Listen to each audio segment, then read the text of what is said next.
In the summer of 2016, the 8 Great Lakes governors approved Waukesha, Wisconsin's controversial application to draw its municipal water from Lake Michigan, even though the city sits outside of the Great Lakes basin. This precedent-setting approval came down with the stipulation that Waukesha must return 100% of the water it withdraws. To do that, it will return treated water to the Great Lakes basin via the Root River, which flows through the neighboring city of Racine. The environment's important to us and our water's important to us because it's the DNA of Racine. You have Lake Michigan right there, and then the Root River runs right through the middle of our city. John Dickert is the executive director of the Great Lakes St. Lawrence Cities Initiative, an organization of more than 100 mayors from the United States and Canada, whose chief concern is the protection of the Great Lakes and St. Lawrence River. Before taking his current post in 2017, he was the mayor of Racine. But the Waukesha deal, they had originally come to us and talked to us about it, but what we learned was the more and more I looked at what they were doing and found out about the compact and the withdrawal, the less and less we were supportive. We had to go about and educate the residents of the city of Racine why this was good for them, because there were many studies that were done and they were looking at ways since the late 50s of how to augment flow in the Root River.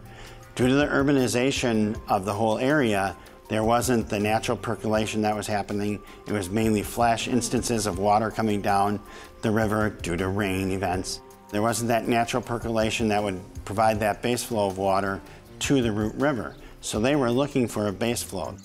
Our governing body has us treat the wastewater to match our receiving stream. To do this, they expect us to also improve that retrieving stream. So the standards that we have are actually more strict than what's in the river. We're designed to treat for things that are heavy, that you can see that'll settle out in your water. We're set up to treat nutrients. We're set up to treat like ammonia and phosphorus and things like that. What we're not set up to treat is pharmaceuticals. We're not set up to treat fats, oils, and greases. The state of Wisconsin has said that we will allow you to clean the water to X level. That level still allows pharmaceuticals to get through because we're not mandated to clean for pharmaceuticals, which is becoming a bigger and bigger problem in the Great Lakes. It allows for viruses to get through. It allows for a lot of things that are not mandated by the state of Wisconsin to get into the river that are not there now. To add those additional things almost guarantee that it will be impaired forever.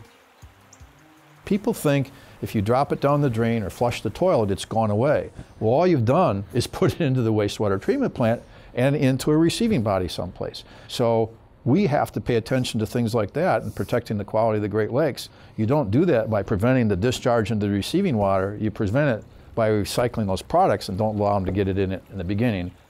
When we interviewed John Dickert in the fall of 2017, this was his response to the Waukesha decision potentially setting a precedent. The reality is, regarding the whole Waukesha issue, you're going to see one of two things happening.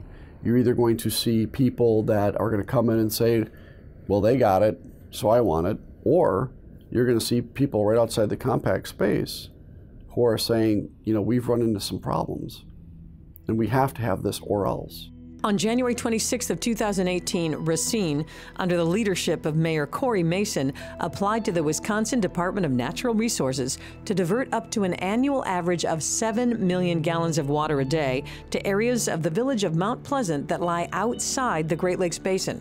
The diversion space includes parts of the area that Racine County identified as the future site of the Foxconn Technology Group facility. As of April 2018, the application is still under review. This story is part of a larger documentary on water withdrawal in the Great Lakes Basin entitled Tapping the Great Lakes. To watch, visit greatlakesnow.org.